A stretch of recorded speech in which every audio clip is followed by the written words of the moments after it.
ಶ್ರೀ ಗುರುಭ್ಯೋ ನಮಃ. ಹರಿ ಓಂ. ಶುಕ್ಲಾಂಬರಧರಂ ವಿಷ್ಣುಂ ಶಶಿವರ್ಣಂ ಚತುರ್ಭುಜಂ ಪ್ರಸನ್ನವದನಂ ಧ್ಯಾಯೇತ್ ಸರ್ವವಿಘ್ನೋಪಶಾಂತಯೇ. ಅಗಜಾನನ ಪದ್ಮಾರ್ಕಂ ಗಜಾನನ ಭಾರ್ನಿಶಮನೇಕದಂತ ಭಕ್ತಾನಾಂ ಏಕದಂತಮುಪಾಸ್ಮಹೇ. ರಾಮಾಯ ರಾಮಭದ್ರಾಯ ರಾಮಚಂದ್ರಾಯ ವೇದಸೆ ರಘುನಾಥಾಯ ನಾಥಾಯ ಸೀತಾಯ ಪತಯೇ ನಮಃ.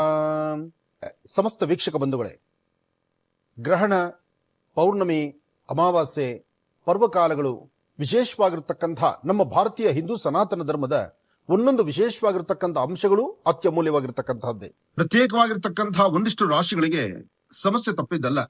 ಆದ್ರೆ ಇದಾದ ನಂತರ ಬುಧ ತನ್ನ ಸ್ಥಾನಪಲ್ಲಟ ಆಗುವಂತಹ ಸಾಂದ್ರತೆಗಳಿದೆ.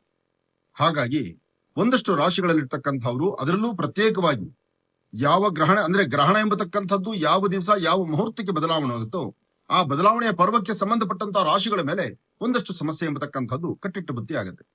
ಹಾಗಾಗಿ ಇದು ರಾಜಕೀಯ ರಂಗದಲ್ಲೂ ಅಲ್ಲೋಲ ಕಲ್ಲೋಲ ತೋರಿಸುತ್ತೆ. ಪ್ರಕೃತಿಯ ಮೇಲೂ ಸಾಕಷ್ಟು ವಿಸ್ಮಯಗಳೆದುರಾಗತ್ತೆ. ಹಾಗೆ ಒಂದಷ್ಟು ಕಡೆ ಜಲಪ್ರಳಯ ಅಂತಕ್ಕಂಥದ್ದು ಕಟ್ಟಿಟ್ಟ ಬುತ್ತಿ.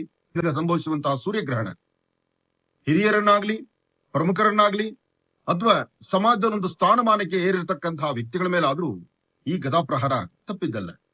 ಹಾಗಾಗಿ ಎಚ್ಚರಿಕೆ ವಹಿಸಬೇಕಾದ್ದು ಎಲ್ಲರೂ. ಅದರಲ್ಲಿ ಒಂದಿಷ್ಟು ಜನಕ್ಕೆ ಮಾತ್ರ ಅದರ ಮುನ್ಸೂಚನೆ ಗೊತ್ತಾಗ್ಬಿಡತ್ತೆ. ಆ ಸಮಯದಲ್ಲಾದ್ರೂ ನಾವು ಭಗವಂತನಲ್ಲಿ ಮೊರೆ ಹೋಗ್ಬೇಕು. ದೇವತಾರಾಧನೆ, ಜಪ, ತಪ, ಅನುಷ್ಠಾನ ಇದು ನಮ್ಮ ಭಾರತೀಯ ಹಿಂದೂ ಸನಾತನ ಧರ್ಮ. ಈ ಧರ್ಮದ ಆಚರಣೆ ಇದ್ರೆ ಹೆಚ್ಚಿನ ಫಲವನ್ನ ಖಂಡಿತ ಸಿದ್ಧಿಪಡಿಸ್ಕೊಳ್ಬಹುದು. ಒಳ್ಳೇದಾಗ್ಲಿ, ಶುಭವಾಗಿ. ಗ್ರಹಣ ಕಾಲದಲ್ಲಿ ಇಂತಿಂತ ಕಾರ್ಯ ಮಾಡಬಾರದು ಎಂಬತಕ್ಕಂಥದ್ದಾದ್ರೆ ಹಿಂದಿನ ಪರಂಪರೆ ಧರ್ಮಶಾಸ್ತ್ರ ಏನ್ ಹೇಳಿದ್ಯೋ ಅದನ್ನೇ ಕರೆಕ್ಟ್. ಹಾಗಾಗಿ ಗ್ರಹಣ ಕಾಲದಲ್ಲಿ ಜಪತಪಗಳು ಕರೆಕ್ಟು. ದೂರ ಪ್ರಯಾಣ ಮಾಡತಕ್ಕಂಥದ್ದು ಸಲ್ಲದು. ಹಾಗೆ ದಂಪತಿಗಳು ಸಾಧ್ಯವಾದಷ್ಟು ಅವರ ಎಚ್ಚರಿಕೆಯಲ್ಲಿ ಇರಬೇಕು. ಇನ್ನ ಗರ್ಭಿಣಿ ಸ್ತ್ರೀಯರಂತೂ ಬಹಳ ಜವಾಬ್ದಾರಿ ವಹಿಸಬೇಕು. ಹಾಗೆ ಯಾವುದೇ ವ್ಯವಹಾರಗಳು ಮಾಡಬೇಕಾದ್ರೂ ಅಥವಾ ಕಾಗದ ಪತ್ರಕ್ಕೆ ಸಹಿ ಹಾಕಬೇಕಾದ್ರೂ ಗ್ರಹಣ ಕಾಲ ಒಳ್ಳೇದಲ್ಲ ಅಂತ ಶಾಸ್ತ್ರ ಸಾರಿ ಸಾರಿ ಹೇಳುತ್ತೆ. ಒಳ್ಳೇದಾಗ್ಲಿ. ವರ್ಷದ ಕೊನೆಯ ಗ್ರಹಣ ಕೇತುಗ್ರಸ್ತ ಸೂರ್ಯಗ್ರಹಣ. ಗ್ರಹಣ ಅಂದಾಗ ಒಂದಷ್ಟು ಜನಗಳಿಗೆ ಭಯಭೀತರಾಗ್ತಕ್ಕಂಥದ್ದಿದೆ. ಒಂದಷ್ಟು ಜನ ಗ್ರಹಣ ಕಾಲದಲ್ಲಿ ಕಾರ್ಯಸಿದ್ಧಿಗಳನ್ನ ಮಾಡ್ಕೊಳ್ತಕ್ಕಂಥದ್ದಿದೆ. ಒಂದಷ್ಟು ಜನ ಸಮಸ್ಯೆ ಅಂತ ಬಂದಾಗ ಪರಿಹಾರ ಹೇಗಪ್ಪ ಅಂತ ಹುಡುಕುವಂತವ್ರು ಇದ್ದಾರೆ. ಭರತಖಂಡದಲ್ಲಿ ವಾಸ ಮಾಡತಕ್ಕಂಥ ಪ್ರತಿಯೊಬ್ಬರಿಗೂ ಗ್ರಹಗತಿಗಳ ಬಗ್ಗೆ, ಗ್ರಹ ನಕ್ಷತ್ರಗಳ ಬಗ್ಗೆ, ಜೊತೆಗೆ ರಾಹುಕೇತುಗಳ ಬಗ್ಗೆ, ಎಲ್ಲಕ್ಕಿಂತ ಮುಖ್ಯವಾಗಿ ಸೂರ್ಯಚಂದ್ರರ ಬಗ್ಗೆ, ದೇವರು, ದೇವತಾರಾಧನೆ, ಸೂರ್ಯಚಂದ್ರರು ಒಬ್ಬೊಬ್ಬರೇ ಆದ್ರಿಂದ ನಮ್ಮ ಭಾರತಕ್ಕೆ ಕಾಣದೇ ಇರತಕ್ಕಂಥ ಗ್ರಹಣಕ್ಕೂ ಒಂದಷ್ಟು ಆತಂಕ, ಭಯ, ನೋವಿನ ಸಂಗತಿ ಇದೆಲ್ಲ ಇರುತ್ತೆ. ಒಂದು ವಿಚಾರ ಅರ್ಥ ಮಾಡ್ಕೋಬೇಕು. ವ್ಯಕ್ತಿ ಇಲ್ಲಿಲ್ಲ, ಹೊರ ರಾಜ್ಯದಲ್ಲಿದ್ದಾನೆ, ಹೊರದೇಶದಲ್ಲಿದ್ದಾನೆ, ಅಲ್ಲಿ ಆತರ ಏನೋ ಅಸಮಾಧಾನ ಆಗುತ್ತೆ ಅಂದ್ರೆ ಆ ಕುಟುಂಬಕ್ಕೆ ನೋವಾಗುತ್ತೆ. ಆ ಪ್ರಕಾರ ಆಲೋಚನೆ ಮಾಡೋದಾದ್ರೆ ಭರತಖಂಡಕ್ಕೆ, ಈ ಭಾರತ ದೇಶಕ್ಕೆ ಕಾಣದಿರತಕ್ಕಂಥ ಗ್ರಹಣ ಇದು ಸೂರ್ಯಗ್ರಹಣ. ಗ್ರಹಣ ಎಂಬತಕ್ಕಂತಹದ್ದೇ ನಭೋಮಂಡಲದಲ್ಲಿ ಕಾಣುವಂತಹ ಒಂದು ಕೌತುಕ. ಇದು ವಿಜ್ಞಾನಿಗಳು ಹೇಳುವ ಮಾತು. ಆದ್ರೆ ಗ್ರಹಣ ಪ್ರಕ್ರಿಯೆ ಆದ ನಂತರ ನಡೀತಕ್ಕಂತಹ ಆ ಸಮಸ್ಯೆಗಳಿದೆಯಲ್ಲ, ಅದು ಇವತ್ತು ನೆನೆದಲ್ಲ, ಈಗಾಗಲೇ ಸಾಕಷ್ಟು ದಿನಗಳಿಂದ ನಡ್ಕೊಂಡು ಬಂದಿರತಕ್ಕಂತಹದ್ದು. ಹಾಗಾಗಿ ಜ್ಯೋತಿರ್ವಿಜ್ಞಾನ, ವಿಜ್ಞಾನ, ಜ್ಯೋತಿಷ್ಯ, ಧಾರ್ಮಿಕವಾದಂತಹ ವಿಧಿವಿಧಾನಗಳನ್ನ ಗ್ರಹಣ ಕಾಲದಲ್ಲಿ ಆಚರಿಸಬೇಕಾಗಿರ್ತಕ್ಕಂಥ ಒಂದಷ್ಟು ನಿಯಮಗಳನ್ನ ಒಂದಷ್ಟು ಜನ ಕಟ್ಟುನಿಟ್ಟಾಗಿ, ಕಟ್ಟುಪಾಡಾಗಿ ಆಚರಣೆ ಮಾಡ್ತಾರೆ. ಈ ಬಾರಿ ಸಂಭವಿಸ್ತಿರ್ತಕ್ಕಂತಹ ಸೂರ್ಯಗ್ರಹಣ ಇದು ಭಾರತಕ್ಕೆ ಕಾಣೋದಿಲ್ಲ. ಭಾರತಕ್ಕೆ ಕಾಣದಿರತಕ್ಕಂಥ ಗ್ರಹಣದ ಬಗ್ಗೆ ಇಷ್ಟೆಲ್ಲ ಆತಂಕ ಯಾಕೆ ಅಂತ ಹೇಳುವಂತವರ ಧ್ವನಿ ಒಂದಷ್ಟು ಜನ. ಆದ್ರೆ ಭಾರತಕ್ಕೆ ಗ್ರಹಣ ಕಾಣದಿರ ಇರಬಹುದು, ಆದ್ರೆ ಗ್ರಹಣದ ಆಚರಣೆ ನಡೀತಾ ಇದೆಯಲ್ಲ, ಜೊತೆಗೆ ಗ್ರಹಣದಿಂದ ಉಂಟಾಗ್ತಕ್ಕಂಥ ಸಮಸ್ಯೆಗಳನ್ನ ಅನುಭವಿಸಲೇಬೇಕು. ರಾಹುಕೇತುಗಳಿಂದ ಸಂಭವಿಸುವಂತಹ ಗ್ರಹಣ ಪ್ರಕ್ರಿಯೆಯಲ್ಲಿ ಜಾತಕಚಾರ ಪ್ರಕಾರ ವ್ಯಕ್ತಿಗಳ ಮೇಲೆ ಅಥವಾ ಈ ಪ್ರಕೃತಿಯ ಮೇಲೆ ನಡೆಯುವಂತಹ ಒಂದಷ್ಟು ಆತಂಕದ ವಿಚಾರಗಳು, ಒಂದಷ್ಟು ಸಮಾಧಾನ ಇಲ್ಲದಂತದ್ದು, ಒಂದಷ್ಟು ತೊಂದರೆ ತಾಪತ್ರಗಳೆಂಬತಕ್ಕಂಥದ್ದು ಹಿಂದಿನಿಂದ ನಡೆದು ಬಂದಿದೆ. ಹಾಗೆ ಈ ಬಾರಿ ಸೂರ್ಯಗ್ರಹಣ ಇದು ರಾತ್ರಿ ಕಾಲದಲ್ಲಿದೆ. ಅಂದ್ರೆ ಸೂರ್ಯಗ್ರಹಣ ಎಲ್ಲೇ ಆದ್ರೂ ಹಗಲೇ ಆಗಬೇಕು. ಆದ್ರೆ ನಮ್ಮ ಕಾಣದಿರ ಇರ್ತಕ್ಕಂಥದ್ರಿಂದ ಗ್ರಹಣ ಕಾಲದ ಅನುಷ್ಠಾನವನ್ನ, ಜಪತಪಗಳನ್ನ, ಕಾರ್ಯಸಿದ್ಧಿಯನ್ನ, ಮಂತ್ರೋಪದೇಶವನ್ನ ಅಥವಾ ಕೊಟ್ಟಿರುವಂತಹ ಮಂತ್ರವನ್ನ ಜಪಿಸುವಂತಹದ್ದು ಇದೆಲ್ಲವೂ ಬಹಳ ವಿಶೇಷವೇ. ಗ್ರಹಣ ಕಾಲದಲ್ಲಿ ಒಂದಷ್ಟು ದೇವಾಲಯಗಳನ್ನ ದರ್ಶನ ಕೊಡೋದುಂಟು. ಗ್ರಹಣ ಕಾಲದಲ್ಲಿ ಒಂದಷ್ಟು ದೇವಾಲಯಗಳಿಗೆ ವಿಶೇಷವಾದ ಅಭಿಷೇಕವನ್ನ ಮಾಡೋದು ಉಂಟು. ಅಥವಾ ಕಾರ್ಯಸಿದ್ಧಿಗಾಗಿ ಒಂದಷ್ಟು ಜಪ, ತಪ, ಅನುಷ್ಠಾನಗಳನ್ನ ಮಾಡೋದು ಉಂಟು. ನಮ್ಮ ಭಾರತೀಯರಿಗೆ ಹೇಳೋದು ಒಂದೇ ಮಾತು, ಗ್ರಹಣದಿಂದ ಭಯ ಇಲ್ಲ. ಹಾಗಂತ ತಲೆಬಿಸಿಕೊಂಡು ನಡೀತಕ್ಕಂಥದ್ದು ಸರಿಯಲ್ಲ. ಗರ್ಭಿಣಿ ಸ್ತ್ರೀಯರು ಎಚ್ಚರಿಕೆಯಿಂದಿರಿ. ಮತ್ತು ಈ ಸಮಯದಲ್ಲಿ ಜಪ, ತಪ, ಅನುಷ್ಠಾನಗಳನ್ನು ಮಾಡ್ಕೊಳ್ತಕ್ಕಂಥವ್ರು ಇದನ್ನ ಕಾರ್ಯಸಿದ್ಧಿ ಮಾಡ್ಕೊಳ್ಳಿ. ಯಾಕೆಂದ್ರೆ ಈ ವರ್ಷದ ಕಡೆಯ ಗ್ರಹಣ ಗ್ರಹಣ ಬೇಕು ಅಂದ್ರೆ ಸಿಗ್ತಕ್ಕಂಥದ್ದಲ್ಲ. ಆದ್ರೆ ಗ್ರಹಣ ಕಾಲದಲ್ಲಿ ಕಾರ್ಯಸಿದ್ಧಿಗಳನ್ನ ಮಾಡಿಕೊಂಡು ಅದರಿಂದ ಒಳಿತನ್ನ ಸಿದ್ಧಿಪಡಿಸಿಕೊಳ್ಳುವಂತ ಯೋಗ ಬಲ ಎಲ್ಲರಿಗೂ ಸಿಗುವಂತದ್ದಾಗಿ. ಗ್ರಹಣ ಕಾಲದಲ್ಲಿ ದರ್ಬೆ ಪ್ರಾಮುಖ್ಯತೆ ಇದೆ ದರ್ಬೆಗೆ. ಕಾರಣ, ವಾಸ್ತುಗೃಹವನ್ನು ಶುದ್ಧಿ ಮಾಡಿ ನೀವೆಷ್ಟೇ ಶುದ್ಧಿ ಆದ್ರೂ 2 ದರ್ಬೆಯನ್ನ ಅಲ್ಲಿಟ್ಟಾಗ ಅದಕ್ಕೆ ಮತ್ತಷ್ಟು ಶಕ್ತಿ ಬರುತ್ತೆ. ಆಹಾರ ಪದಾರ್ಥಗಳ ಮೇಲೂ 2 ದರ್ಬೆಯನ್ನು ಇಡಬೇಕು. ಹಾಗೆ ಏನೇ ಮಾಡಬೇಕಾದ್ರೂ ಅದಕ್ಕೆ ಅದರದೇ ಆದಂತಹ ಒಂದು ಕ್ರಮ ಇದೆ. ಆ ಕ್ರಮದ ಆಚರಣೆಗೆ ದರ್ಬೆ ಬಹಳ ಪ್ರಾಮುಖ್ಯತೆ. ದರ್ಬೆ ಮನುಷ್ಯನ ಹುಟ್ಟಿನಿಂದ ಸಾಯುವವರೆಗೂ ಪ್ರತಿಯೊಂದು ಕಾಲಗಳಲ್ಲೂ ದರ್ಬೆಯ ಪ್ರಾಮುಖ್ಯತೆ ಬಹಳ ವಿಶೇಷವಾಗಿರ್ತಕ್ಕಂಥದ್ದು. ಹಾಗಾಗಿ ದರ್ಬೆ ಗ್ರಹಣ ಕಾಲದಲ್ಲಿ ಬಹಳ ಪ್ರಾಮುಖ್ಯತೆ ಇದೆ. ದರ್ಬೆ ಸೀತಾದೇವಿ ಭೂಮಿಯಲ್ಲಿ ಹೋದಾಗ, ಅಂದ್ರೆ ಅಗ್ನಿ ಪ್ರವೇಶ ಆದ ನಂತರ ಸೀತೆ ಪಾವಿತ್ರಳು ಎಂಬತಕ್ಕಂತಹ ವಿಚಾರ ಗೊತ್ತಾದ ಮೇಲೂ ಸಹಿತ ತಾಯಿಯ ಮಡಿಲ ಸೇರಲಿಕ್ಕಾಗಿ ಸೀತೆ ಭೂಮಿಗೆ ಹೋಗ್ತಾಳೆ. ಯಾಕೆಂದ್ರೆ ಭೂತಾಯಿಯ ಮಗಳು ಸೀತೆ. ಆ ಸೀತೆ ಭೂಮಿಗೆ ಹೋಗ್ಬೇಕಾದ್ರೆ ತನ್ನ ಕೇಶಗಳು ಭೂಮಿ ಮೇಲಿದ್ದಂಥದ್ದು ಅದು ದರ್ಬೆ ಅಂತ ಹೇಳ್ತಾರೆ. ಅದಕ್ಕೆ ಆ ದರ್ಬೆಗೆ ಅಷ್ಟು ಪವಿತ್ರತೆ ಇರತಕ್ಕಂಥದ್ದು, ಅಷ್ಟು ವಿಶೇಷತೆ ಇರತಕ್ಕಂಥದ್ದು. ಗ್ರಹಣ ಕಾಲದಲ್ಲಿ ನೀರಿಗಾಗ್ಲಿ ಅಥವಾ ಕೆಲವು ಪದಾರ್ಥಗಳಲ್ಲಾಗ್ಲಿ, ಉಪ್ಪು, ಹುಣಸೆಹಣ್ಣು, ಹುಳಿ ಇಂತಹ ಪದಾರ್ಥಗಳಲ್ಲೂ ಸಹಿತ ದರ್ಬೆಯನ್ನು ಹಾಕುವುದು ಹಿಂದಿನಿಂದ ಬಂದಿರತಕ್ಕಂಥ ಒಂದು ಪದ್ಧತಿ. ಆ ಪದ್ಧತಿ, ಆಚಾರ, ವಿಚಾರ ಇದೆಲ್ಲವೂ ಸಹಿತ ಅಂದಿನಿಂದ ಇಂದಿನವರೆಗೂ ನಡ್ಕೊಂಡು ಬಂದಿದೆ. ಒಳ್ಳೇದಾಗ್ಲಿ, ಶುಭವಾಗಿ. ಇನ್ನ ರಾಶಿ ಬಲದತ್ತ ಗಮನ ಹರಿಸೋಣ. ಮೇಷರಾಶಿ, ಮೇಷಲಗ್ನ. ಮೇಷಲಗ್ನದಲ್ಲಿರ್ತಕ್ಕಂಥವ್ರಿಗೆ ನಿಮ್ಮ ಇಷ್ಟಾರ್ಥವನ್ನು ಸಿದ್ಧಿಪಡಿಸಿಕೊಳ್ತಕ್ಕಂತಹ ಯೋಗ ಫಲ ನಿಮ್ಮದಾದ್ರಿಂದ ತಾವು ಧೈರ್ಯವಾಗಿ ಒಂದು ಹೆಜ್ಜೆ ಮುಂದಕ್ಕೆ ಹಾಕ್ಬೋದು. ಅಸಾಧ್ಯವಾದ್ದನ್ನ ಸಾಧನೆ ಮಾಡಬಹುದು, ಫಲಾಫಲಗಳನ್ನ ಸಿದ್ಧಿಪಡಿಸ್ಕೊಳ್ಬಹುದು. ಆದ್ರೆ ಯಾವುದೇ ಕಾಯಕವನ್ನ ಮಾಡಬೇಕಾದ್ರೂ, ಯಾವುದೇ ಕೆಲಸ ಕಾರ್ಯಗಳನ್ನು ಮಾಡಬೇಕಾದ್ರೂ ಸ್ವಲ್ಪ ಯೋಚನೆ ಮಾಡಬೇಕು. ಜವಾಬ್ದಾರಿಯುತವಾದಂತಹ ಸ್ಥಾನದಲ್ಲಿ ನಿಂತು ಕೆಲಸಗಳನ್ನ ನಿಭಾಯಿಸಬೇಕು. ಮನುಷ್ಯನ ಗ್ರಹಗತಿಗಳು ಸರಿ ಇಲ್ಲ ಅಂದಾಗ ಬೇಕು ಬೇಡಗಳನ್ನ ಸರಿಯಾಗಿ ಅರ್ಥ ಮಾಡ್ಕೊಳಕ್ ಆಗಲ್ಲ. ನೀವು ಏನ್ ಚಿಂತನೆ ಮಾಡಿದ್ರು ಆ ಚಿಂತನೆಯ ಫಲ ಅಷ್ಟು ಸ್ಪಷ್ಟತೆಯಿಂದ ಇರತಕ್ಕಂಥದ್ದಲ್ಲ.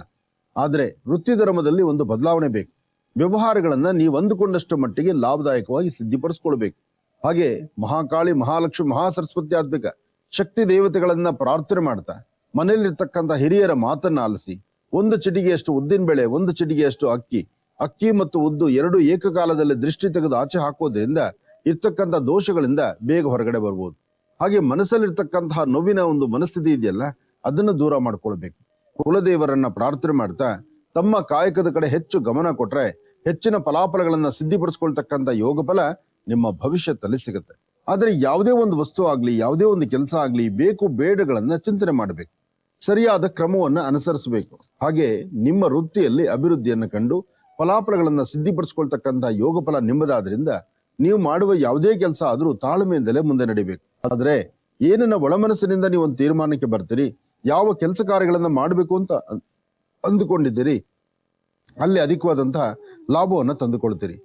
ನಿಮ್ಮ ಮನಸ್ಸಲ್ಲಿ ಯಾವುದೇ ಚಿಂತನೆ ಇದ್ರು, ಯಾವುದೇ ಆಲೋಚನೆ ಇದ್ರು, ಯಾವುದೇ ಒಂದು ನಿಮ್ಮ ಮನಸ್ಸಲ್ಲಿ ಇರ್ತಕ್ಕಂಥ ನೋವಿನ ಸಂಗತಿಗಳಿದ್ರು ಅದೆಲ್ಲವನ್ನು ಸಿದ್ಧ ಅಲ್ಲಿಂದಲೇ ಬಿಟ್ಟು ಮುಂದೆ ಹಾಕುವಂತ ಹೆಜ್ಜೆಯನ್ನ ಸರಿಯಾದ ರೀತಿ ಹಾಕಿ ಆಗ ಫಲಗಳನ್ನ ಸಿದ್ಧಿಪಡಿಸ್ಕೊಳ್ತೀರಿ. ಒಂದಷ್ಟು ಜವಾಬ್ದಾರಿಯುತವಾದಂತಹ ಕಾಯಕವನ್ನ, ಕೆಲಸಗಳನ್ನ ತಾವು ಕೈಗೆತ್ಕೊಳ್ತೀರಿ. ಕೆಲವಷ್ಟು ವಿಚಾರಗಳನ್ನ ಅರ್ಥ ಮಾಡ್ಕೋಬೇಕು, ಬೇಕು ಬೇಡಗಳನ್ನ ಚಿಂತನೆ ಮಾಡಬೇಕು, ಯಾವುದು ಸರಿ ತಪ್ಪು ಎಂಬತಕ್ಕಂಥದ್ರ ಅರಿವಿಗೆ ತಂದುಕೊಳ್ಬೇಕು. ನಿಮ್ಮ ವ್ಯವಹಾರಗಳಲ್ಲಿ ಮತ್ತಷ್ಟು ಅರ್ಥಪೂರ್ಣವಾದಂತಹ ಬದುಕು ನಿಮ್ಮದಾಗಬೇಕಾದ್ರೂ ಮೊದಲು ನೀವು ಮಾಡಬೇಕಾಗಿರ್ತಕ್ಕಂಥದ್ದು ಶನೈಶ್ಚರನ ಪ್ರಾರ್ಥನೆ ಮಾಡತಕ್ಕಂಥದ್ದು. ನೀಲಾಂಜನ ಸಮಾಭಾಸಂ ರವಿಪುತ್ರ ಮಿಮಾಗ್ರಜಂ ಛಾಯಾ ಮಾರ್ತಾಂಡ ಸಂಭೂತಂ ತನ್ನಮಾಮಿ ಶನೈಶ್ಚರಂ. ಹೀಗೆ ಶನೈಶ್ಚರನ್ನ ಶ್ರದ್ಧೆಯಿಂದ, ಭಕ್ತಿಯಿಂದ ತಾವು ಪ್ರಾರ್ಥನೆ ಮಾಡೋದ್ರಿಂದ ಹೆಚ್ಚಿನ ಫಲಾಫಲಗಳನ್ನಂತೂ ಖಂಡಿತ ಸಿದ್ಧಿಪಡಿಸ್ಕೊಳ್ತೀರಿ. ವೃತ್ತಿ ಧರ್ಮವನ್ನ ಮತ್ತಷ್ಟು ಅಭಿವೃದ್ಧಿ ಪಡಿಸ್ಕೊಳ್ಬೇಕಾದ್ರೆ ಅಥವಾ ನಿಮ್ಮ ಕಾಯಕವನ್ನ ಮತ್ತಷ್ಟು ವಿಶೇಷವಾಗಿರ್ತಕ್ಕಂಥ ರೀತಿ ಸಾಧನೆಯನ್ನ ಸಿದ್ಧಿಪಡಿಸ್ಕೊಳ್ಬೇಕಾದ್ರೂ ತಾವು ಮಾಡಬೇಕಾಗಿರ್ತಕ್ಕಂಥದ್ದು ಲಕ್ಷ್ಮೀನಾಡರ ಆರಾಧನೆ, ದುರ್ಗಾದೇವಿಯ ಒಂದು ಪ್ರಾರ್ಥನೆ, ಜೊತೆಗೆ ಸಾಧ್ಯವಾದರೆ ಒಂದಷ್ಟು ಅಕ್ಕಿ ಮತ್ತು ಬೆಲ್ಲವನ್ನ ದೇವರ ಸಾನ್ನಿಧ್ಯದಲ್ಲಿ ಇಟ್ಟು ಶಿವಮಂದಿರಕ್ಕೆ ಕೊಡ್ತಕ್ಕಂಥದ್ದು. ಎಲ್ಲಾದ್ರೂ ಎತ್ತುಗಳಾಗ್ಲಿ ಅಥವಾ ಒಂದಷ್ಟು ಹಸುಗಳಾಗ್ಲಿ, ಹಸು ಅಥವಾ ಎತ್ತು ಯಾವುದಿದ್ರೂ ಪರವಾಗಿಲ್ಲ, ಒಟ್ಟಾರೆ ಹೇಳ್ಬೇಕಂದ್ರೆ ಆ ಗೋವಿನ ಸಂಪತ್ತು, ಆ ಗೋವುಗಳಿಗೆ ಒಂದಷ್ಟು ಗೋಗ್ರಾಸವನ್ನ ಕೊಟ್ಟು ಒಂದು ಪ್ರಾರ್ಥನೆ ಮಾಡೋದ್ರಿಂದ ಸಾಕಷ್ಟು ಫಲಗಳನ್ನ ಸಿದ್ಧಿಪಡಿಸ್ಕೊಳ್ತೀರಿ. ಯಾವುದೇ ಕೆಲಸ ಕಾರ್ಯಗಳಿಗೆ ಕೈ ಇಟ್ರು, ಯಾವುದೇ ಕೆಲಸ ಕಾರ್ಯಗಳನ್ನ ತಾವು ಮಾಡ್ಬೇಕಾಗಿದ್ರು ಸಹಿತ ಯಾರೊಬ್ಬರಿಗೂ ವಿಚಾರವನ್ನ ಮಾಡ್ಲಿಕ್ಕೆ ಮುನ್ನ ಯಾವ ವಿಚಾರವನ್ನು ಹೊರಗಡೆ ಹಂಚ್ಕೊಳ್ದಿರ ನಿಮ್ಮದೇ ಆದಂತಹ ಕಾಯಕವನ್ನ ಶ್ರದ್ಧೆಯಿಂದ ನೀವು ಮಾಡಿ, ನಿಮ್ಮ ಶ್ರದ್ಧೆಯಿಂದ ನಿಮ್ಮ ಕಾಯಕವನ್ನು ಮಾಡಿ ಅದರಲ್ಲಿ ಅಭಿವೃದ್ಧಿಯನ್ನ ಕಂಡ್ರೆ ಹೆಚ್ಚಿನ ಫಲಗಳಂತೂ ಖಂಡಿತ ಇದೆ. ಒಂದಷ್ಟು ಎದೆ ಉರಿನೋ, ಹೊಟ್ಟೆಗೆ ಸಂಬಂಧಪಟ್ಟ ಸಮಸ್ಯೆಗಳು, ಒಟ್ಟಾರೆ ಆರೋಗ್ಯಕ್ಕೆ ಸಂಬಂಧಪಟ್ಟ ಸಮಸ್ಯೆಗಳಿಂದ ಸ್ವಲ್ಪ ಬಾಧಿಸುವಂತ ಪರಿಸ್ಥಿತಿ ಇದೆ. ನಿಮ್ಮ ಚಿಂತನೆಯನ್ನ, ನೀವು ಮಾಡುವಂತ ಕೆಲಸವನ್ನ ಅಥವಾ ನಿಮ್ಮ ಆಲೋಚನೆಯನ್ನ ಸರಿಯಾದ ಕ್ರಮವನ್ನು ಅನುಸರಿಸದೇ ಇದ್ರೆ ಸಮಸ್ಯೆ ಎಂಬತಕ್ಕಂಥದ್ದು ಕಟ್ಟಿಟ್ಟ ಬುತ್ತಿ ಆಗುತ್ತೆ. ಆದ್ರೆ ಒಂದು ಅದೃಷ್ಟ ಎಂಬತಕ್ಕಂಥದ್ದಿದೆ. ಅದೃಷ್ಟ ಅಂತಕ್ಕಂಥದ್ದು ಹೇಗೆ ಅಂದ್ರೆ, ಒಂದಷ್ಟು ಜನಕ್ಕೆ ನೀವು ಅಂದುಕೊಳ್ಳದಿರ ಇದ್ರೂ ನಿಮ್ಮ ಕೆಲಸ ಕಾರ್ಯಗಳಲ್ಲಿ ಜಯವಿದೆ. ನೀವು ಹೋಗುವ ಮಾರ್ಗದಲ್ಲಿ ನಿಮಗೆ ವಿಶೇಷವಾಗಿರ್ತಕ್ಕಂಥ ಒಂದು ಸ್ವಾಗತವಿದೆ. ಹಾಗೆ ಒಂದು ಆತ್ಮೀಯರು ಅಥವಾ ಕುಟುಂಬದ ಹಿರಿಯರು, ಕುಟುಂಬದ ಸದಸ್ಯರು ನಿಮಗೊಂದು ಸ್ಥಾನಮಾನವನ್ನು ಕಲ್ಪಿಸಿ ನಿಮ್ಮಿಂದ ಒಂದಷ್ಟು ಅನುಕೂಲವನ್ನ ಸಿದ್ಧಿಪಡಿಸಿಕೊಂಡು ನಿಮಗೂ ಅನುಕೂಲ ಆಗುವಂತ ರೀತಿಯಲ್ಲಿ ನಿಮ್ಮ ಪರಿಸರ ನಿಮ್ಮನ್ನು ನೋಡುತ್ತೆ.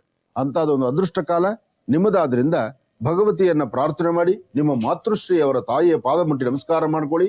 ಹೆಚ್ಚಿನ ಫಲವನ್ನಂತೂ ಖಂಡಿತ ಸಿದ್ಧಿಪಡಿಸ್ಕೊಳ್ತೀರಿ. ಪ್ರಯಾಣದಲ್ಲಿ ಹೊರಡಬೇಕಾದ್ರೂ ಸಹಿತ ಪ್ರಯಾಣ ಕಾಲ ಸ್ವಲ್ಪ ಜಾಗ್ರತೆ ಇರಬೇಕು, ಎಚ್ಚರಿಕೆ ಇರಬೇಕು. ಯಾಕೆಂದ್ರೆ ಎಲ್ಲವೂ ತಾವು ಅಂದುಕೊಂಡಷ್ಟು ಮಟ್ಟಿಗೆ ಲಾಭ ಸಿಗುತ್ತೆ ಅಂತಲ್ಲ. ಬೇಡವಾದಂತಹ ವಿಚಾರಗಳು ಸಾಕಷ್ಟು ಮನಸ್ಸಿಗೆ ನೋವು ಕೊಡುವಂತ ಪರಿಸ್ಥಿತಿಯಲ್ಲಿದೆ. ತಾವು ಸಾಕ್ತಕ್ಕಂತ ಸಾಕು ಪ್ರಾಣಿಗಳಿದೆಯಲ್ಲ, ಸಾಕು ಪ್ರಾಣಿಗಳ ಹತ್ರನೂ ಸ್ವಲ್ಪ ಹುಷಾರಾಗಿರ್ಬೇಕು. ಪ್ರಾಣಿ ಪಕ್ಷಿಗಳಿಂದ ಒಂದಷ್ಟು ತೊಂದರೆ ಆಗ್ಬೋದೇನೋ, ಅದಕ್ಕೋಸ್ಕರ ಪ್ರಾಣಿಗಳ ಹತ್ರ ಸಹಿತ ಸ್ವಲ್ಪ ಹುಷಾರಾಗಿರಿ. ಡ್ರೈವಿಂಗ್ ಲೈನ್ ಅಲ್ಲಿ ಇದ್ರೆ ನೀವೇ ಡ್ರೈವಿಂಗ್ ಮಾಡ್ತಾ ಇದ್ದು ಅಥವಾ ಇನ್ನೇನೇ ಒಂದು ಡ್ರೈವಿಂಗ್ ದೂರಭಾರ ಪ್ರಯಾಣ ಇದ್ರು ಸ್ವಲ್ಪ ಜಾಗ್ರತೆ ಇರಲಿ, ಎಚ್ಚರಿಕೆ ಇರಲಿ. ಎಚ್ಚರಿಕೆ ಇಲ್ಲದಂತ ರೀತಿ ಬದುಕು ನಿಮ್ಮದಾಗಬಾರ್ದು. ಕೆಲವಷ್ಟು ವ್ಯವಹಾರಗಳನ್ನ ಎಷ್ಟೇ ಅಚ್ಚುಕಟ್ಟಾಗಿ ಮಾಡಬೇಕು, ಎಷ್ಟೇ ಜವಾಬ್ದಾರಿತ್ವಂತ ಸ್ಥಾನದಲ್ಲಿ ನಿಂತು ನಡೆಸಬೇಕು ಅಂದ್ರೂ ಅದು ನಡಿಲಿಕ್ಕೆ ಆಗದಂತ ರೀತಿಯಲ್ಲಿರುತ್ತೆ. ಹಾಗೆ ಸಮಯ ಎಂಬತಕ್ಕಂಥದ್ದು ಮುಂದೆ ಹೋಗ್ತಾ ಇರುತ್ತೆ. ಸಮಯ ಯಾವುದು ನಿಲ್ಲಕ್ಕೆ ಆಗುದಿಲ್ಲ. ಸಮಯವನ್ನ ಕಟ್ಟು ಹಾಕುವಂತ ಶಕ್ತಿ ಯಾರ್ದೂ ಅಲ್ಲ. ಆದ್ರೆ ಇರುವ ಸಮಯದಲ್ಲಿ ನಾವು ಹೇಗ್ ಬದುಕಬೇಕು ಎಂಬತಕ್ಕಂಥ ಬದುಕಿನ ಪರಿಯನ್ನ ನಾವು ಚಿಂತನೆ ಮಾಡ್ಬೇಕಾದ್ದು ಧರ್ಮ. ಇದ್ರೆ ಎಲ್ಲಾ ಕೆಲಸಗಳು ಕಾರ್ಯಸಿದ್ಧಿ ಆಗತ್ತೆ. ಅಥವಾ ಮತ್ಯಾವುದೋ ನಿರೀಕ್ಷೆಯಲ್ಲಿ ಇನ್ನೊಂದನ್ನ ಬಂದಂತ ಅದೃಷ್ಟವನ್ನ ತಾವು ಕಳ್ಕೊಳ್ಳೋದು ಸಮಂಜಸ ಅಲ್ಲ. ವ್ಯಾಪಾರದಲ್ಲಾಗ್ಲಿ, ವ್ಯವಹಾರದಲ್ಲಾಗ್ಲಿ, ಕೆಲಸ ಕಾರ್ಯದಲ್ಲಾಗ್ಲಿ ತಾವು ಅಂದ್ಕೊಂಡಷ್ಟು ಮಟ್ಟಿಗೆ ಲಾಭವನ್ನ ತಂದುಕೊಳ್ತಕ್ಕಂಥ ಯೋಗ ಫಲ ನಿಮ್ಮ ಭವಿಷ್ಯದಲ್ಲಿ ತಮಗ್ ಸಿಗಬೇಕಾದ್ರೆ ಮೊದಲು ಮನೆ ದೇವರ ಪ್ರಾರ್ಥನೆ ಮಾಡ್ತಕ್ಕಂಥದ್ದು ಸಹಿತ ಬಹಳಷ್ಟು ಉತ್ತಮ. ಇದರಿಂದ ಒಳಿತನ್ನ ತಾವು ಸಿದ್ಧಿಪಡಿಸ್ಕೊಳ್ತೀರಿ. ಕೆಲವಷ್ಟು ಸಂದಿಗ್ಧ ಪರಿಸ್ಥಿತಿ ಎದುರಾಗುವಂತ ಪರಿಸ್ಥಿತಿ ಇರುತ್ತೆ. ಕೊಟ್ಟ ಮಾತಿನಂತೆ ನಡ್ಕೊಳಕ್ಕಾಗಲ್ಲ. ಅಲ್ಲಿ ವ್ಯವಹಾರಗಳನ್ನ ತೊಂದರೆ ಅನುಭವಿಸ್ಬೇಕಾಗತ್ತೆ. ಸಮಸ್ಯೆ ಎಂಬತಕ್ಕಂಥದ್ದು ಸಾಕಷ್ಟು ಎದುರಾಗತ್ತೆ. ಮಹಾಕಾಳಿ, ಮಹಾಲಕ್ಷ್ಮಿ, ಮಹಾಸರಸ್ವತಿ ಆಗ್ತದೆ. ಶಕ್ತಿ ದೇವತೆಯನ್ನ ಪ್ರಾರ್ಥನೆ ಮಾಡ್ತಾ ನಿಮ್ಮ ಮನಸ್ಸಲ್ಲಿರ್ತಕ್ಕಂಥ ದ್ವಂದ್ವ ನಿಲುವನ್ನ ದೂರ ಮಾಡಿಕೊಂಡು ಎಲ್ಲವನ್ನೂ ಸಹಿತ ಸರಿಯಾಗಿ ಸಮಂಜಸವಾಗಿ ಇಟ್ಕೊಂಡು ನಡೆದ್ರೆ ಎಲ್ಲಾ ಕೆಲಸಗಳಲ್ಲೂ ಲಾಭವನ್ನೇ ನೋಡ್ತೀರಿ. ಇದ್ರ ಜೊತೆಗೆ ಸಾಧ್ಯವಾದರೆ ಒಂದಷ್ಟು ಗೋಧಿ ಮತ್ತು ಒಂದಷ್ಟು ಉದ್ದಿನ ಬೆಳೆ, ಗೋಧಿ ಮತ್ತು ಉದ್ದನ್ನ ಮನೆಯಲ್ಲೇ ದೇವರ ಹತ್ರ ಇಟ್ಟು ಪ್ರಾರ್ಥನೆ ಮಾಡಿ ಅದನ್ನ ಹತ್ತಿರದಲ್ಲಿ ಯಾವ್ದಾದ್ರು ಒಂದು ದೇವಾಲಯಕ್ಕೆ ಕೊಟ್ಟು ಒಂದು ನಮಸ್ಕಾರ ಮಾಡೋದ್ರಿಂದ ಇನ್ನಷ್ಟು ಕರ್ಮಫಲಗಳಿಂದ ಬೇಗ ಹೊರಗಡೆ ಬರ್ತೀರಿ. ನಿಮ್ಮ ಜಾತಕದಲ್ಲೇ ಗುರು ಮತ್ತು ಚಂದ್ರ ಇರ್ತಕ್ಕಂಥದ್ದು, ಶುಕ್ರ ಮತ್ತೆ ಬುಧ ಇರ್ತಕ್ಕಂಥ ಆಸ್ಥಾನ ಮಹತ್ತರವಾಗಿದೆ. ಹಾಗಾಗಿ ತಮ್ಮ ಕಾಯಕವನ್ನ ಸರಿಯಾದ ಕ್ರಮಬದ್ಧವಾಗಿ ಆಚರಣೆ ಮಾಡಿದ್ರೆ ಅದರ ಫಲಾಫಲಗಳನ್ನ ಖಂಡಿತ ಸಿದ್ಧಿಪಡಿಸ್ಕೊಳ್ತೀರಿ. ಸ್ವಲ್ಪ ತಾಳ್ಮೆಯಿಂದಲೇ ವರ್ತನೆ ಮಾಡಬೇಕಾಗಿದೆ. ಮನೋಜವಂ ಆರ್ತದಲ್ಲೇ ವೇಗಂ ಜಿತೇಂದ್ರಿಯಂ ಬುದ್ಧಿಮತಾಂ ವರಿಷ್ಠಂ ವಾತಾತ್ಮಜಂ ವಾನರದು ಮುಖ್ಯಂ ಶ್ರೀರಾಮದೂತಂ ಶರಸಾನಮಂ. ಹೀಗೆ ಹನುಮನ ಪ್ರಾರ್ಥನೆ ಮಾಡಿ ಇಷ್ಟಾರ್ಥವನ್ನ ಸಿದ್ಧಿಪಡಿಸ್ಕೊಳ್ಬಹುದು. ಯಾವುದೇ ವೃತ್ತಿ ಧರ್ಮದಲ್ಲಿದ್ದವರಾದ್ರೂ ಒಂದಷ್ಟು ಫಲಾಫಲಗಳನ್ನ ನೆಮ್ಮದಾಗಿಸ್ಕೊಳ್ಬೇಕಾದ್ರೂ, ಕೆಲಸ ಕಾರ್ಯಗಳ ಕಡೆ ಹೆಚ್ಚು ಗಮನ ಕೊಟ್ಟು ನಿಮ್ಮ ವೃತ್ತಿಯಲ್ಲಿ ಅಭಿವೃದ್ಧಿಯನ್ನು ಕಾಣಬೇಕಾದ್ರೂ ಮನೆ ದೇವರ ಅನುಗ್ರಹ ಬೇಕು. ವ್ಯಾಪಾರದಲ್ಲಾಗ್ಲಿ, ವ್ಯವಹಾರದಲ್ಲಾಗ್ಲಿ ತಾವು ಅಂದುಕೊಂಡಷ್ಟು ಕಾರ್ಯಸಿದ್ಧಿ ಇದೆ. ಆದ್ರೆ ಏನೇ ಮಾಡ್ಬೇಕಾದ್ರೂ ಸ್ವಲ್ಪ ಯೋಚನೆ ಮಾಡ್ಬೇಕು. ಸರಿ ತಪ್ಪುಗಳ ಸರಿಯಾಗಿ ಆಲೋಚನೆ ಇಲ್ದಿದ್ರೂ ವ್ಯತ್ಯಾಸ ಆಗತ್ತೆ. ಆದ್ರೆ ಸಣ್ಣ ಸಣ್ಣ ವಿಚಾರಕ್ಕೂ ಸಹಿತ ಮೂಗಿಂತದಲ್ಲಿ ಕೋಪ ಆಗತ್ತೆ. ಆ ಕೋಪವನ್ನ ಕಡಿಮೆ ಮಾಡ್ಕೊಳ್ಳಿ. ನೀವು ಹಾಕುವಂತ ಹೆಜ್ಜೆನಲ್ಲಿ ಏನಾದ್ರು ಒಂದು ಸಾಧನೆ ಮಾಡಬೇಕು, ಯಾವ್ದ್ರಲ್ಲಾದ್ರೂ ಒಂದು ವಿಚಾರದಲ್ಲಿ ಕಾಣಿಸ್ಕೊಳ್ಬೇಕು, ಹಳೆ ಆತ್ಮೀಯರೊಂದಿಗೆ ವ್ಯವಹಾರ ಮಾಡಬೇಕು, ಅಥವಾ ಯಾರೊಬ್ಬರು ನಮ್ಮನ್ನು ಮಾತಾಡದಿದ್ರು ನಾವು ಪುನಃ ಮೇಲ್ವಿದ್ದಾದ್ರೂ ಮಾತಾಡಿಸಿ ನಮ್ಮ ಕೆಲಸಗಳನ್ನ ನಾವು ಕಾರ್ಯಸಿದ್ಧಿ ಮಾಡ್ಕೊಳ್ಬೇಕು ಎಂಬತಕ್ಕಂಥ ಮನಸ್ಸು ತುಂಬಾ ಬಾಧಿಸ್ತಾ ಇರುತ್ತೆ. ಎಷ್ಟು ಮಟ್ಟಿಗೆ ಲಾಭವೂ ಇದೆ. ನ್ಯಾಯಸ್ಥಾನದಲ್ಲಿ ನ್ಯಾಯ ಸಿಗುವಂತದ್ದು, ಹಾಗೆ ಆರ್ಥಿಕ ಪರಿಸ್ಥಿತಿ ಅಭಿವೃದ್ಧಿ ಆಗುವಂತದ್ದು, ಮಕ್ಕಳಿಂದ ಮೊದಲುಕೊಂಡು ವಯಸ್ಸಾಗಿರ್ತಕ್ಕಂಥ ಹಿರಿಯರವರೆಗೂ ನೀವ್ ಏನ್ ಸಂಕಲ್ಪ ಮಾಡ್ತೀರೋ ಆ ಸಂಕಲ್ಪವನ್ನು ಪರಿಪೂರ್ತಿ ಸಿದ್ಧಿಪಡಿಸ್ಕೊಳ್ತಕ್ಕಂಥ ಯೋಗ ಫಲಕ್ಕೆ ಒಂದು ಸರಿಯಾದ ಮಾರ್ಗ ಸಿಗ್ತಕ್ಕಂಥ ಯೋಗ ಫಲ ನಿಮ್ಮ ಭವಿಷ್ಯದಲ್ಲಿದೆ. ಹಾಗೆ ಸಾಧ್ಯವಾದ್ರೆ ಹಸಿದ ವ್ಯಕ್ತಿಗಳಿಗೆ ಒಂದಿಷ್ಟು ಅನ್ನವನ್ನು ಉಣಬಡಿಸ್ತಕ್ಕಂಥದ್ದು, ನ್ಯಾಯ ಮಾರ್ಗದಲ್ಲಿ ನಡೀತಕ್ಕಂಥದ್ದು, ಧರ್ಮಾಧರ್ಮವನ್ನ ಸರಿಯಾದ ರೀತಿ ಆಲೋಚನೆ ಮಾಡಿ ಮುಂದೆ ಹೆಜ್ಜೆ ಹಾಕುವಂಥದ್ದು, ಇದ್ರ ಕಡೆ ನೀವು ಗಮನ ಕೊಟ್ರೆ ಹೆಚ್ಚಿನ ಫಲವನ್ನಂತೂ ಖಂಡಿತ ಸಿದ್ಧಿಪಡಿಸ್ಕೊಳ್ತೀರಿ. ಯಾವುದೇ ವೃತ್ತಿ ಧರ್ಮದಲ್ಲಿದ್ದಾರಾದ್ರೂ ನಿಮ್ಮ ವ್ಯವಹಾರಗಳನ್ನ ಪರಿಪೂರ್ತಿಯಾಗಿ ಸಿದ್ಧಿಪಡಿಸ್ಕೊಂಡ್ರೆ ಮಾತ್ರ ಅದರ ಫಲ ಸಿಗ್ತಕ್ಕಂಥದ್ದು. ಆದ್ರೆ ಬೇಡವಾದಂತಹ ವಿಚಾರಗಳೇ ಸಾಕಷ್ಟು ಆಗಿ ಮನಸ್ಸಲ್ಲಿ ಇಲ್ಲದ ತೊಂದರೆಗಳನ್ನು ಅನುಭವಿಸುವಂತ ಪರಿಸ್ಥಿತಿ ನಿಮ್ಮದಾದ್ರಿಂದ ಯಾವುದೇ ಕೆಲಸನೂ ಪರಿಪೂರ್ತಿಯಾಗಿ ಆಗ್ತಕ್ಕಂಥದ್ದಲ್ಲ. ಆದ್ರೆ ಗುರು ಪ್ರಾರ್ಥನೆ, ವ್ಯವಹಾರಗಳನ್ನ ಸಮಂಜಸವಾಗಿ ಇಟ್ಕೊಳ್ತಕ್ಕಂಥದ್ದು, ಯಾವುದೇ ಒಂದು ಕೆಲಸ ಮಾಡ್ಬೇಕಾದ್ರೂ ಒಂದಷ್ಟು ರಹಸ್ಯಗಳನ್ನ ಕಾಪಾಡ್ಕೊಳ್ತಕ್ಕಂಥದ್ದು. ಒಂದಷ್ಟು ವಿಚಾರಗಳು ರಹಸ್ಯವಾಗಿದ್ದರೆ ಅದು ಕೆಲಸ ಬೇಗ ಆಗತ್ತೆ. ಎಲ್ಲಾ ವಿಚಾರಗಳನ್ನು ಹೊರಗಡೆ ತೆಗೆದಿಟ್ಕೊಂಡು ನಾನು ಹೀಗೆ ಮಾಡ್ತೀನಿ ಅಂತ ಮುನ್ನಡೆದ್ರೆ ಅಲ್ಲಿ ಒಂದಷ್ಟು ಮಟ್ಟಿಗೆ ಅಸಮಾಧಾನ ಆಗುತ್ತೆ. ಹಾಗಾಗಿ ಮಾಡುವ ಕಾಯಕವನ್ನ ಗೌರವಿಸ್ತಾ ಒಂದಷ್ಟು ರಹಸ್ಯವಾಗಿ ಒಂದು ಹೆಜ್ಜೆಯನ್ನು ಮುಂದಕ್ಕೆ ಹಾಕಿದ್ರೆ ಹೆಚ್ಚಿನ ಫಲಾಫಲಗಳನ್ನ ಸಿದ್ಧಿಪಡಿಸ್ಕೊಳ್ತಕ್ಕಂಥ ಯೋಗ ಫಲ ನಿಮ್ಮ ಭವಿಷ್ಯದಲ್ಲಿದೆ. ಒಳ್ಳೆದಾಗ್ಲಿ, ಶುಭವಾಗ್ಲಿ.